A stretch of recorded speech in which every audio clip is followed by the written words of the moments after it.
all set. Thanks for having me. Oh yeah, man. So first of all, I'm gonna introduce you. Thanks for taking the time. We're gonna talk. This is Empire Extreme talking out with T Bear. So tell a little bit about yourself for the fans who don't know who might not know who you are. Well, for the fans that don't know who I am, let me introduce myself. I'm Richard T. Bear, otherwise known as T Bear. And to you guys, you can always call me T Bear or T. And I'm a singer-songwriter. I've been around for a long time, playing on a lot of records and a lot of things you've heard. Things you don't realize sometimes. You don't even look at the credits anymore because you just download the songs. You don't realize who's playing on things, but there's got to be a bunch of people that put a record together, and I'm one of them. Yeah. And speaking of records, you just have a new album that just came out, Where the World. Talk about recording that, and how it was like coming back into the studio and doing this album. Well, I have to kind of reverse myself for a minute or two, and I made a lot of records under Richard T. Bear, and 7 or 8 solo albums from the late 70s through the night, maybe late 80s. And then all of a sudden, I married a woman. We started having kids, and she said to me, "No more touring, no more music, no more this and that for you. You got to have a day job, got to raise a family." So I took a 25-year hiatus from music and went to work selling light bulbs day to day, sometimes door to door. And that's what I did for the next 25 years. I worked at a company called Bear Lighting. I had a little company, and it still exists, by the way. And then after 20-something years of marriage, we kind of fell apart and got divorced. And the kids were old enough now not to be really, really young. And I moved out, got a place. About 2 years later, met somebody, fell in love again, got married, and she said to me, "I know who you are. I have some of the records that you played on. In fact, 25 years ago, my ex was a guitar player in your band, so I know exactly who you are." And I went, that's really interesting. It's a small world. Yeah. So we moved in together, fell in love. I married her. She went back to school. I was still working at my day job, and she said, come on, sit down at the piano and play me some music. So I sat down at the piano, and big clumps of rust fell off me. And she went, like I said, she went back to college to get her degree, and she would do her homework. On the other side of the piano was her desk, and I'd play, and she'd do her homework, and she said, "You got to put a band together now." I said, "Come on now, Nina." She said, no, you got to put a band together. And so I went and put a band together, and it was actually called T Bear and Route 66 in LA. And it was members of Wings, founding member Denny Sywell and Lawrence Juber. And then I got the horn section from the E Street bands that were living out here that moved out of here. And then one of the guys that played with Stevie Ray Vaughan was in the band, another guy that played with Leon Russell, another guy that played with Joe Cocker. And we had this kind of current day Mad Dogs and Englishmen band. Yeah. And it was really well received in LA. And we had a residency at a little bar out in Woodland Hills in the San Fernando Valley called the Write-Off Room. And every Tuesday night, T Bear and Route 66 would show up, and the place was packed, and there was a line down the street. And then she said to me, "You got to go and make a record." And by coincidence, I was playing on a session with some guy over at Robbie Krieger's studio, Horse Latitudes. And Robbie came in the studio because it's, you know, his studio, and he said, "Hey, T-Bear, what are you doing here, man? I haven't seen you in so many years." I said, "Well, I'm playing on this guy's record." He says, "Okay, when you're finished playing on his record, when are you going to make your record here?" And I said, "Come on, man, quit trying to fill up your studio with people." He says, "No, it's a private studio. It's not a commercial studio. I want you to record here." I said, "Robbie, I don't have," and Robbie, is Robbie Krieger from the Doors, guitar player. And I said, "Robbie, I don't have deep pockets. I'm not signed to a label anymore." He says, No, you don't understand. You come in here when the studio's not in use, you make your music, make your record, put out another record. I'll give you the studio. You just pay the engineer. How about that? And I said, "That's a great deal. I can't refuse that." He said, "Oh, there's one more caveat." I said, "Well, what's that, Robbie?" He says, "You got to let me play on it." I said, okay, it's your place. Yeah, that sounds good. I can find some tracks or a track that'll be perfect for you. So I went home and told Nina and started writing songs. And about a year and a half later, I had 23 tracks cut in that studio, 21 originals, 2 covers, and it was getting towards the end, getting ready to be mixed, and we got some really, really bad news. Nina was diagnosed stage 4 cancer and died that year. Oh, man. And she said to me, before she passed, a couple of weeks before she passed, she wrote down a note, and the note read like this: "Finish the record, go out on tour, never cancel another gig, live your best life, be happy, and one day fall in love again." And so the album that I recorded was called Fresh Bear Track, because I hadn't put anything out, no tracks in 25 years. And everybody showed up to play on that record. Stephen Stills, Edgar Winter, the guys from the Heartbreakers, some guys from Steely Dan, some guys from the Wrecking Crew, Tom Scott, the E Street Horns, percussionists from Toto. I mean, everybody showed up. Amazing singers, and we had great time and great players. Denny Sywell from Wings, and Lawrence Juber, and Will Lee. Everybody showed up. And Stephen Stills traded licks with Walter Trout on "Give It Up." It went to #1 when the album was released in Europe. And it was released during COVID, so nobody, got to know who T-Bear was again. Yeah.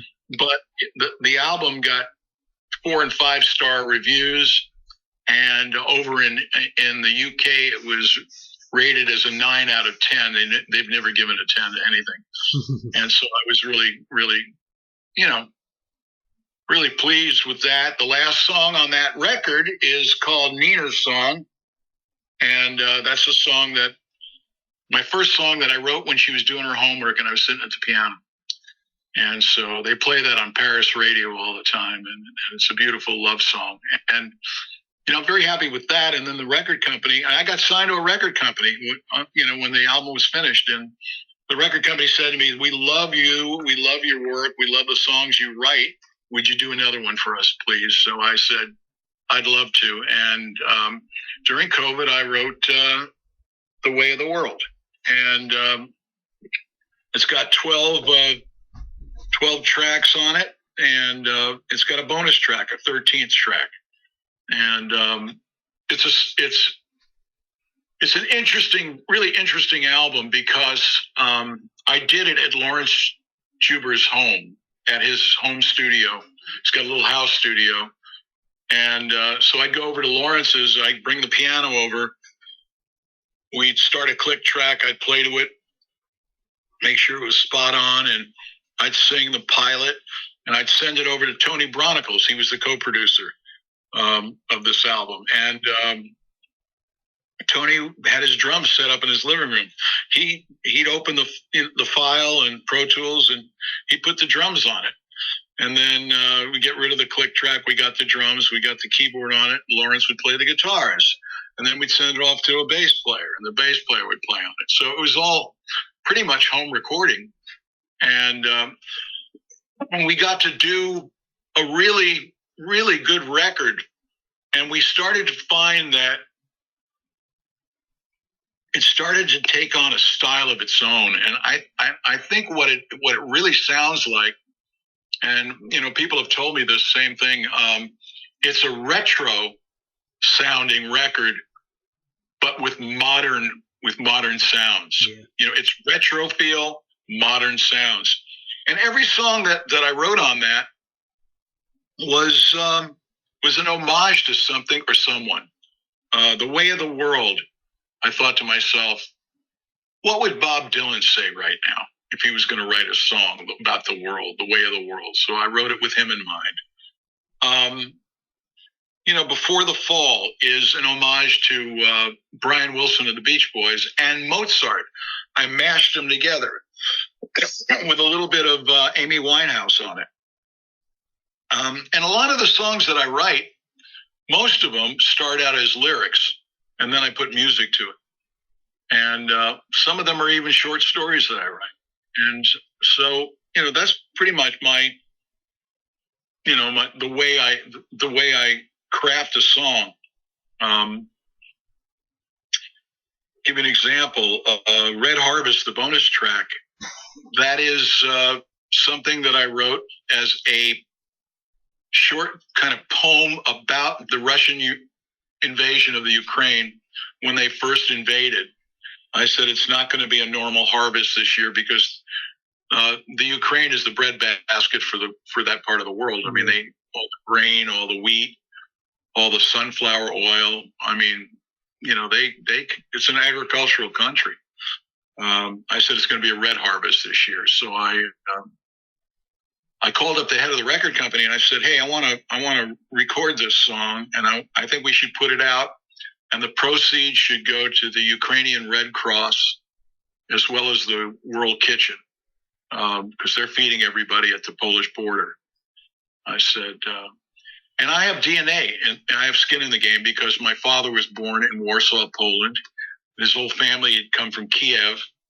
And so, I felt like I had some DNA and I wanted to say something about that. And Bruce Cordo said, yeah, go ahead, from Cordo Valley Records. And so I called in my buddies, called in Leland Sklar, the great session bass player, and Lawrence and Tony and I, and we recorded it at Lawrence's house. And then I made a phone call because I got to figure out who's going to sing on this thing. I'll sing something, and I got to get somebody else. So I called David Crosby from Crosby, Stills and Nash. And I had played with Crosby, Stills and Nash for a little while, and played on Southern Cross with them and some of their records. And I said, Cros, man, we want to get this thing out and get a link to the Ukrainian Red Cross and get them funded and World Kitchen, and can you sing on this? He said, all right, send it to me. Let me see if I feel I fit it. So I sent it to him, and for 2 days, nothing. I didn't hear a word from him. So I called him and I said, come on, Crosby. Come on, Cros. It's crickets here, man. We got this track done. We got to get your voice on it. He says, I haven't listened to it yet. I'm busy this week. Maybe next week I'll get around to it. And I said, come on, Cros. He says, come on, don't nag me. I'll give you a holler next week. I said, okay. So I went home that night and I get a phone call. And the phone call is like this. Hi, it's Paul. I said, hey, Paul, how you doing, man? We just spoke. He says, no, it's Paul. I want to sing on your record. And I said, Paul, you're a lawyer. That's my lawyer, Paul Quinn, who I talked to earlier in the day. And he's British. And I thought it was him calling me, but it was Paul Rogers from Bad Company. Oh, nice. And he goes, no, it's Paul Rogers, the singer. I want to sing on your record. I said, how'd you hear about this? He says, Bruce Cordo contacted my wife, who's Ukrainian, and she played it for me, and I loved it, and I want to sing with you. I said, done. When Paul Rogers says he wants to sing with you, it's he's one of the greatest rock and roll singers there are. Oh yeah. Free, Bad Company. I mean, come on now. So we sent him the tracks. Maybe 2 days later it was done. The whole thing was put out. So that's the bonus track on this. Yeah, that's awesome too. Yeah, my last name is Polish, so we come from, my dad's side of the family is very heavy in the Polish area. Well, yeah. Yeah. So, so when you took that, you took that hiatus and, you did come back, did you find it difficult to write music and kind of dust off that, the cobwebs and stuff? I found it difficult to dust off the cobwebs with playing. Because in the old days I was playing every day. I was playing, 4, 5, 6 hours a day. That was kind of hard. Writing was a little challenging because I didn't know how to write at this point again. And it was only when I started writing the words first, the lyrics first, or short stories, then all of a sudden I could put it to music and it felt real, genuine, and authentic. It's like I'm not trying to copy anything or fit in with a trend. Yeah. I'm just gonna write what's mostly in my mind or mostly on the paper. Because when you put something on paper, it can't lie. You can't lie. I mean, it's on paper. It's right there. It's you can read the words. The words are powerful. Yeah. So, I mean, so for people, like you said, you talked a little bit about your story of your history of the music, but, how would you explain the sound of T-Bear? Well, it's interesting. That's a great question. And the reason it's a great question is because a lot of people say, wow, there's so many facets to you. You play so many different ways. Why is that? Well, I think the reason is I was born in New York City and I was raised in the Caribbean. So I lived in Puerto Rico. I lived in Port-au-Prince, Haiti. I lived in the Bahamas and in Florida. And when I was a kid in Puerto Rico and in Haiti, especially Puerto Rico, I listened to a lot of Cuban and Puerto Rican music and a lot of Latin music and a lot of calypso music. And when I went to Haiti and spent time in Haiti, I was listening to a lot of rah-rah and mento music and, basically Cajun Creole music. And, that's the stuff that New Orleans got flavored with. Yeah. When the slaves and the, and the natives from Haiti, which was the first independent black nation in the world, in the Western Hemisphere, when the slaves came from there. And so when you mix all that together with rock and roll, blues, soul, kind of race music and all that, you get all those flavors, and that's what set me apart from most people. And also I could play like Leon Russell, Nicky Hopkins, Mac Rabenek, Dr. John. I could play in those flavors, and people loved that because you didn't have to call 9 different keyboard players. You got 9 different varieties. I was like Heinz 57 varieties. You wanted this, I could play it. Yeah. Yeah, that's it. When we talked a little bit, like you said, you were talking about the Way of the World and the fresh tracks being the newer stuff. Let's go way, way back and talk about Red Hot and Blue. The album. Back in. How was it? Like making that album. And then kind of compare it to making albums back in. And that would have been the late '70s versus the 2020s. When you made albums back in the 70s or late 70s. First, I was signed by RCA, And the RCA said to me, okay, and we want you to make this record. And who do you want to, produce it? And I said, well, give me a list of who you guys think should produce me. They showed me a list. There was nobody on that list that spoke to me, So I gave them a list. And the top of the list was a guy called Jack Richardson. And they said, oh, Jack Richardson, he's a really good producer. I said, yeah, he is. He had been producing the Guess Who, did all their records, and he produced Bob Seger's Night Moves. Mm-hmm. And he had a studio in Toronto, Canada, with Bob Ezrin, who produced, like at the time, who was in there at the time when I was in the studio? Alice Cooper, and people like that. And Kiss and whatnot. So, I went to the studio in the late 70s with Jack Richardson, and he kind of honed how I should record a record. I had all my buddies, all my New York session playing buddies playing on it. I had, guys from Steely Dan, Elliot Randall, who did Reelin' in the Years, did the solo. And I had all the horn players that I wanted from all the great horn bands. And, then a really great drummer called Alan Schwartzberg and a really great bass player called Neil Jason. And then a couple other people that I'd played with in New York played on the record. And we recorded it on tape. There was no such thing as digital music at that time. There was no Pro Tools. There was none of that, Logic. And I met people. And here's the irony of this whole thing. When I was recording my demos that got me the record deal, I was recording in a studio, and there was a guy in there, and he was the assistant to the assistant tape op. I mean, he had no power, no experience. He was, not, I don't know, not allowed to do a lot of stuff. And I showed him more respect than anybody did in the studio. His name was Ed Cherning.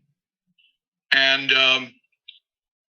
now we'll fast forward to this album. Ed Cherney's on the golf course with Tony Bronigal.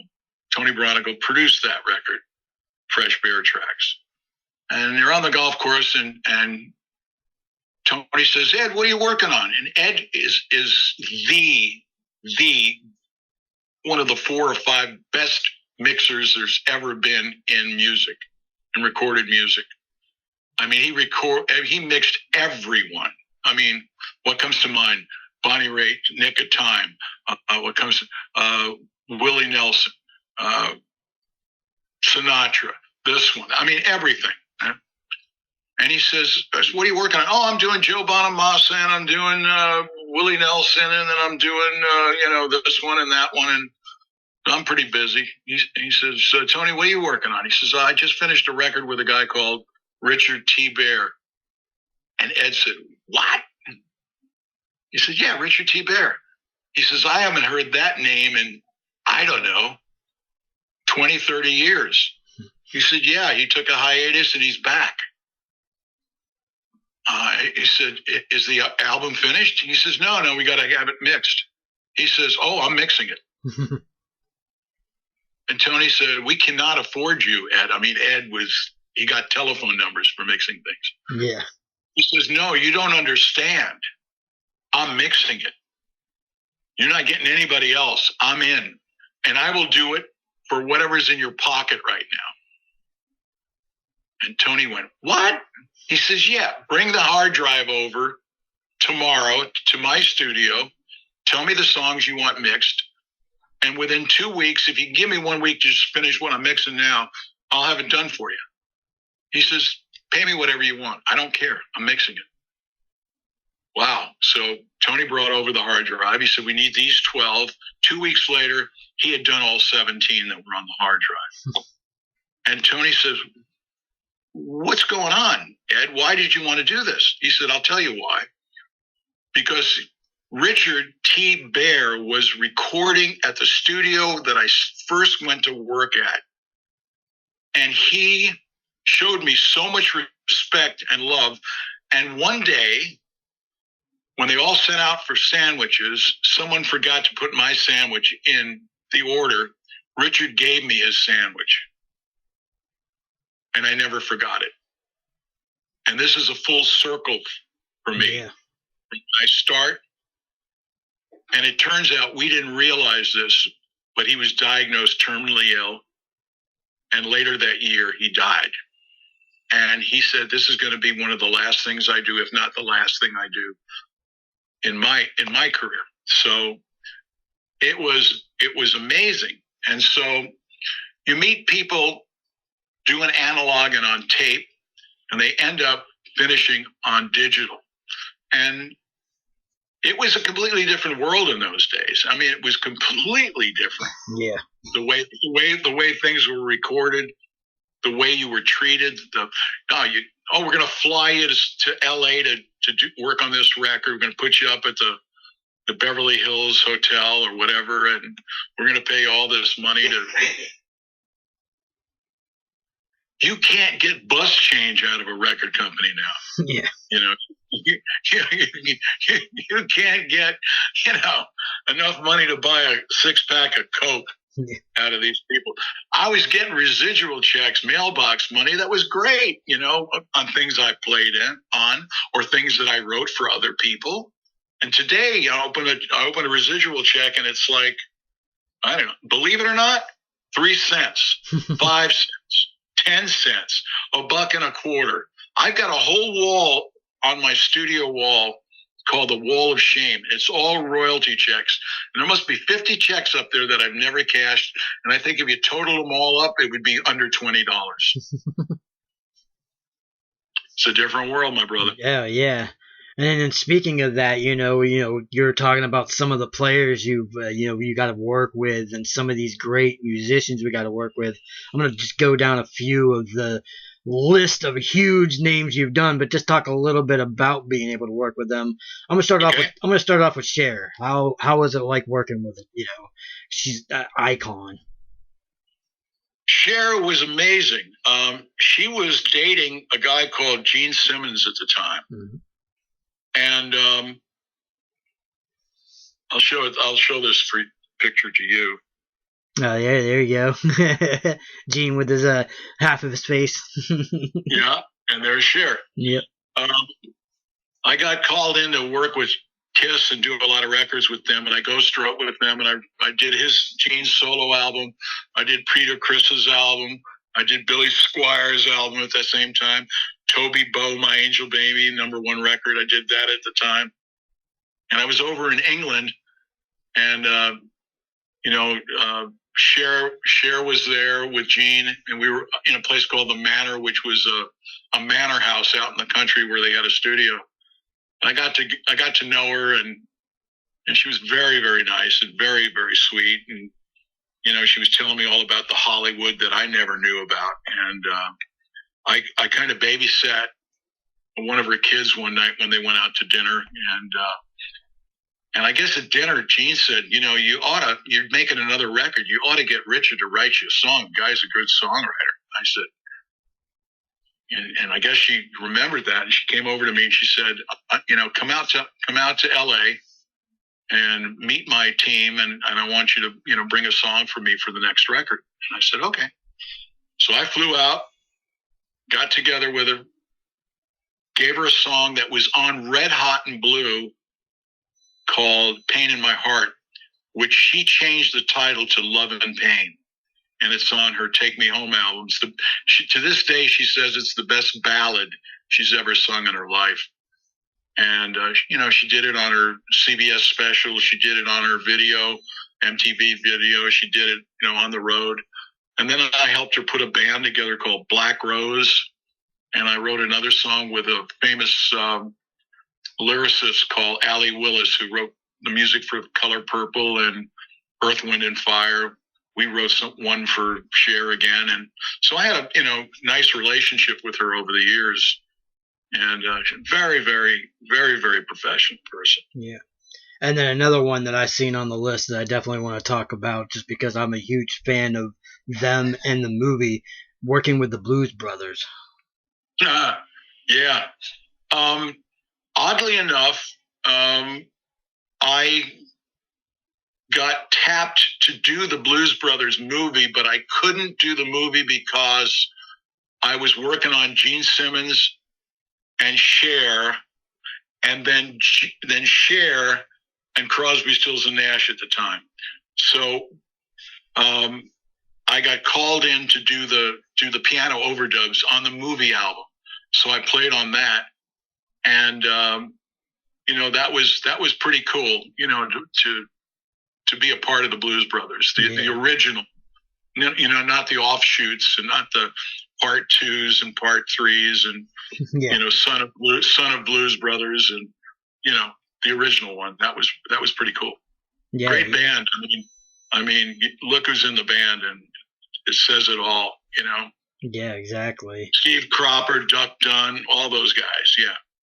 Oh yeah, and then like you already said, you talked about working with Peter Criss and Gene Simmons with Kiss. How was that like too, working with those guys, especially with you? It was great. Gene's a real pro. I mean, he's very focused, very very focused guy. Peter not so focused, but he knew what he liked. And he, was very passionate about it. But Gene was like real focused. Peter was a lovely guy. I mean, he was a really good torch singer. He was a really good. I mean, Beth is a great song, and some of the other ones that he sang were great. And it was another side of Kiss that nobody realized that they could be. Yeah. It opened a whole different avenue for them. No, for sure. But then, one question I always ask everybody, and it's kind of a tough, loaded question, but I always ask, if you could put one song from your career and put it in a time capsule and civilization finds it years later, what song would you want them to hear? Wow. I have a lot of babies, so it's hard to, Yeah, it's like picking kids. Yeah, they're like my kids. Yep. I think, I think there's a song on the new album, on The Way of the World, and it only took me 10 minutes to write it. But it speaks to me. It speaks to everybody that hears it. And if you really listen to it, and you slow yourself down, and you can get involved and have a relationship with that song, then I think that's the one I would pick, and it's called Breathe. Okay. And it's funny because I had a therapist contact me who recently heard the record, and she said, this song is not therapy, it's therapy. Therapy. Yeah, trademark that. Yeah, therapy. And I think that's the one I'd put in the time capsule. Oh, nice. Awesome. Well, before I let you go, do you have anything that you're planning on working on 2024, like any touring for the album or any of that stuff? Yeah, I've been touring the last year with someone called Walter Trout. Oh, yeah. And I've been playing keyboards with him, and he's been featuring me. And I'm going out the rest of the end of 24, starting in July, back on the road with Walter. We just finished 16 countries, Australia and Europe and the UK and the United States, West Coast, East Coast, Northeast. We're going to be doing the Midwest. We're going to be doing the Northeast, some of the Southwest, and then we're going back over to England and maybe over to Germany. And that will be July, August, September, October. So I'll be out on the road with Walter. If you don't know who he is an iconic, great blues guitarist that was in the band John Mayall and the Blues Breakers for years, and also with Canned Heat. He's got 31 albums out. I write songs for him. By the way, his new album, he covered Breathe, so it says a lot about, that song. And I'm going to be playing this month and next month in L.A., doing a few shows in L.A. and also Bakersfield. I'll be out on, on the 17th of this month, week after next, I'll be at World Records in Bakersfield playing. And then I'll be in by Universal City and Studio City at the Write-Off Room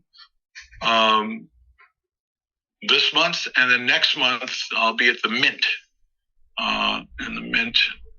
in June on the 22nd or 23rd, playing there.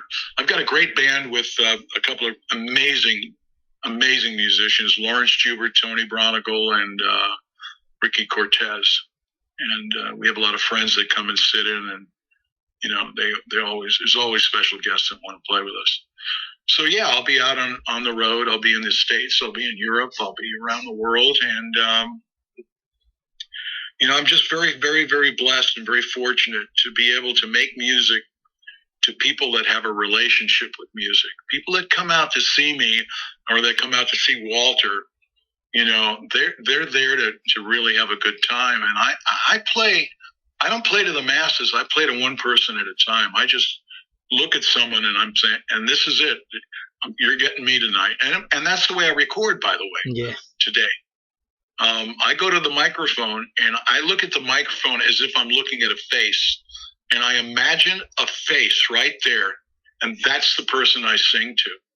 And because I think you need to have a relationship with one person at a time, not millions or masses, or how many followers you got. Hell with that. I mean, there's only one person that can listen at a time. Yeah. Well, awesome. I want to thank you for, speaking of time, I want to thank you for taking the time, and talking to us and, talking about, this career that you've had. And, like I said, hopefully when you said you play in some East Coast, hopefully you'll play some close. I'm in the Baltimore area, so hopefully, if you're around that area, we'll be able to, meet face to face and say hi, hi in person. Well, absolutely. And if you see me coming through or Walter coming through, don't forget to say hi. And, and when we stop recording, I'll give you my contact information, and you can contact me if we're in the area and we can get together. Okay, cool. Yeah. I'm always down. For, like I said, I like doing these Zooms or these Skypes, but nothing beats that one-on-one connection. Absolutely. And I'm working on the next album right now. It's going to be called The Book of Secrets. Cool. And it's got some great songs. I'm halfway through with it. It's really good. So really nice to hang with you, Ron. And and remember, cats and kittens, if you can't help them, don't hurt them. Awesome. Well, thanks. Like I said, thank again for taking the time to talk to us. Absolutely. Hey, man, you have a good one, man. You too. Bye-bye.